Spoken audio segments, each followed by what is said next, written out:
Hello, my name is Desiree, and today I'm going to be doing a story time for you.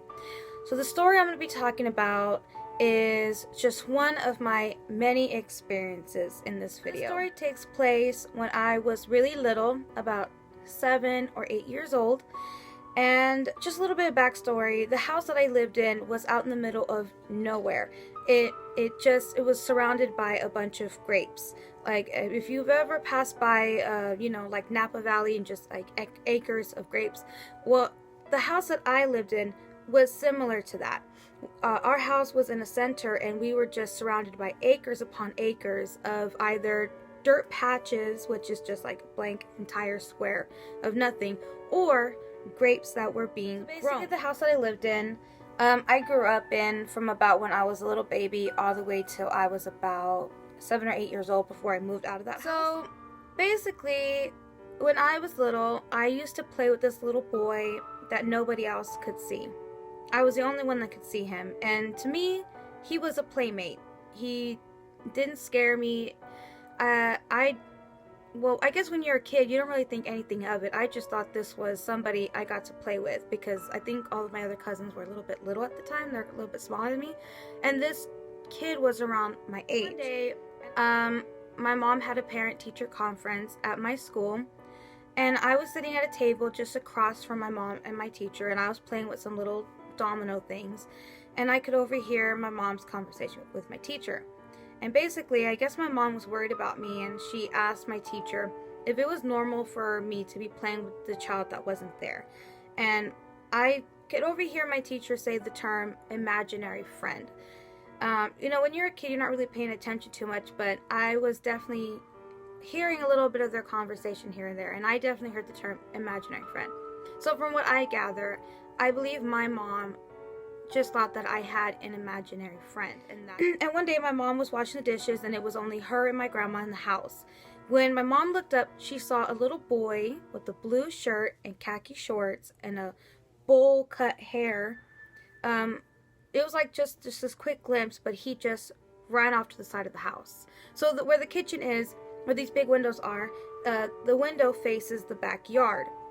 And it just comes around this way, and then if you walk up a little bit, you will make it to the front yard. So that's what my mom saw. My mom saw this little boy just run towards the side of the house.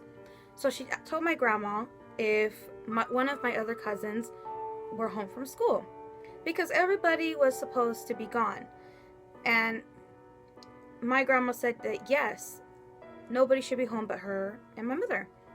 So my grandma goes outside to check, and I know that my mom goes out there with her, and they're searching the backyard, they're searching everywhere.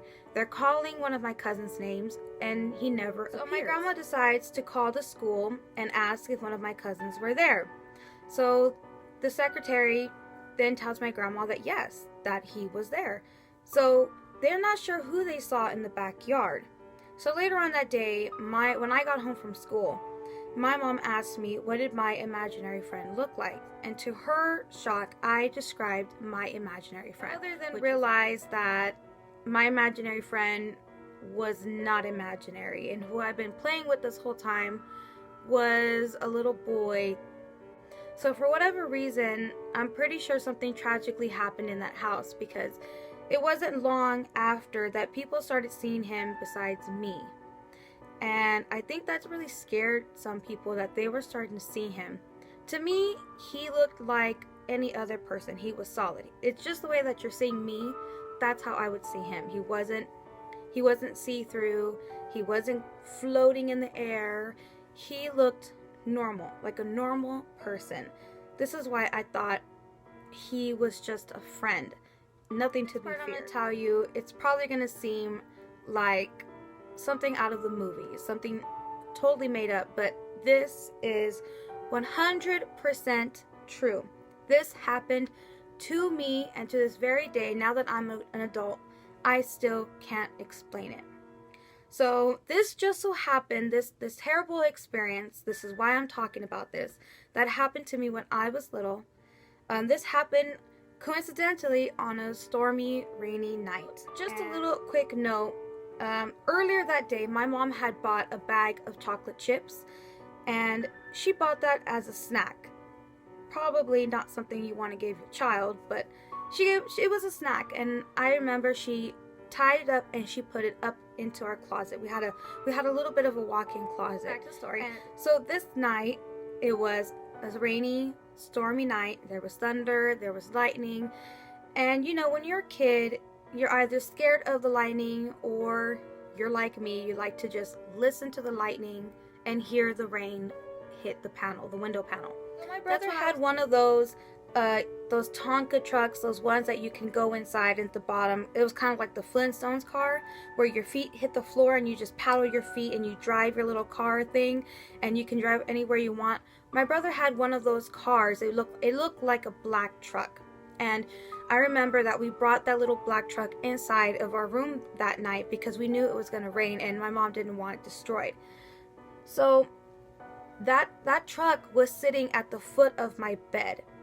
And I remember that when the lightning had struck, the thunder hit and then the lightning struck, all of a sudden, I saw the little boy that I would play with sitting inside of my brother's car, eating the chocolate chips. And he was just sitting in there and he was just staring at me. And his eyes were glowing red.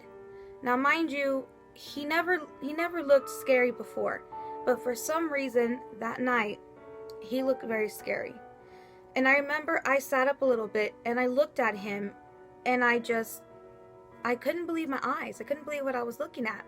I was very much in dismay. Then the lightning struck and he disappeared and the chocolate chips hit the floor. And I laid back down. I pulled the cover over my head and I turned and I started to squeeze onto my brother because I was scared now. I was extremely scared. And as the lightning struck, I can see the silhouette of that boy standing over my bed. And I remembered I just closed my eyes and I held on tight to my brother and I was just hoping and praying that this would end, this night would end. All of a sudden, I heard something coming from underneath my bed. And I knew this was going to be a long night. I heard the little boy tell me, Desiree, come under the bed and play with me. The story now just gives me goosebumps. It just takes me right back to that moment. Like, maybe me telling it maybe isn't as scary, but it was a very scary moment for me. I mean, I was just a little kid. I was so scared that I started to cry, and I just passed out from crying and being scared. The next morning when I woke up, I thought it was all a dream, until I heard my mom say, "How did the chocolate chips get on the floor?" That's when I shot up out of bed and I looked down, and the chocolate chips were scattered all over the floor exactly where they had fallen. That's when I knew it wasn't a dream, and I knew what I had saw was very much real. So I had told my mom what happened that night, and she was a little bit mad with me because I didn't say anything in that moment. But I was so scared that I was hoping that it was just a dream. I didn't see that little boy again for a really long time. And I remember my mom started praying and she started putting out candles because she was really fearful that the little boy that I was seeing all this time was really not a little boy. Maybe it was something bad all this time. Incident that happened, there was this one time when I was outside riding my bike, and this was a summer day, and I remember this because it was a hot day, and I remember riding my bike and sweating. And because we lived out in the middle of nowhere, you're not going to get, visitors coming out to say hello. Our neighbors were at least maybe 2 miles away from us, maybe farther than that. We didn't have neighbors. Everything was spaced so far apart. The nearest town was an hour drive from us. So when people came out to visit us, they traveled far and wide to come visit us, which wasn't very often. Just want to make a note of that. So basically, I was driving my bike on a hot summer day when all of a sudden I see this man just walk past me. And he was wearing a sweater and some sweatpants, and his hood was over his head. When I looked up at him, the whole center where the hood was up, this entire area was black. There was no face. I remember that stopped me in my tracks on my bike and I froze. And I remember just thinking to myself, what? And I remember I was so spooked that I jumped off my bike and I ran inside and I told my mom that I saw a man with no face. My mom was like, "What? What is wrong with this little girl? Did she eat chocolate again? What's wrong with her?" So she comes outside along with my cousins and my uncles and I think my dad. And we come out to the street and we're looking both ways and the man is gone. Now, I didn't go into that house for very long. It was about a minute. You would have still saw this man walking down the street by the time they ran out of the house and they came out. You would have still saw him walking down the street. This man completely disappeared. Nowhere in sight. Don't know where he went. But that was another creepy experience as well. Just one more experience that I would like to talk about that had to do with this really creepy house was one day, me, my brother, and two of my cousins were off playing hide and seek. And we were playing in a spot that wasn't too far from the house. It was actually just maybe like a couple feet away from the house. And it was where the workers that worked out in the fields would park their diesel tractors. My grandpa never parked his diesel tractor there. He always parked it in the driveway like it was a car. Don't ask me why. And we were playing in that section, in that area that wasn't too far from the house because hardly nobody was there, especially during that we were going to play hide and seek. And of course, I was it. I was always it. So I'm counting and I'm waiting for, everybody to hide. And then when I got done to counting to, I think it was 50. I think that's about the farthest I could count. And I remember I started searching for my brother and my cousins, and I'm looking around, I'm trying to catch them, when I see my aunt run out from the tractor barn. That's what it's called, a tractor barn, where you park your tractors in, but it had like this shady tin area that you park the tractors under. She runs out from over there. And I'm thinking, oh man, I'm going to get her because she completely left her spot and that's an easy target. So I'm running towards her because I'm thinking, oh yeah, I'm going to go tag her and she's going to be it now. But the look on her face wasn't like, come and get me. It was like she was running for her life. And she running toward me. And I said, "What are you doing?" And she told me, "There's something scary in the barn." That's what she called it, but it was basically the diesel barn. And I said, "What?" And she said, "I saw this dark figure in the barn." So my brother pops out of the tree along with my cousin. That's where they were hiding, by the way. And she grabs us by the hand and we take off. We ran back to the house and she tells whoever was in the house, whatever adults were in the house, and they went and they searched. And of course, there was nothing there anymore. So I guess what had happened to her was when she was hiding in the diesel barn, she was hiding behind a diesel tractor. I believe it was the tire she was hiding behind. When she felt something behind her, and when she turned around, she said she saw this dark figure with red eyes staring at her. That's when she ran out and she ran towards me. And, that's when she was telling me it was time to go. So I know that I said that I was going to talk about one experience that happened, but I decided to just go ahead and talk about two other experiences, because if I would have just stuck to that one story, it would have been a really short video. And I'm just kind of like in that Halloween mood, and kind of like when you're sitting around a campfire and you want to tell stories.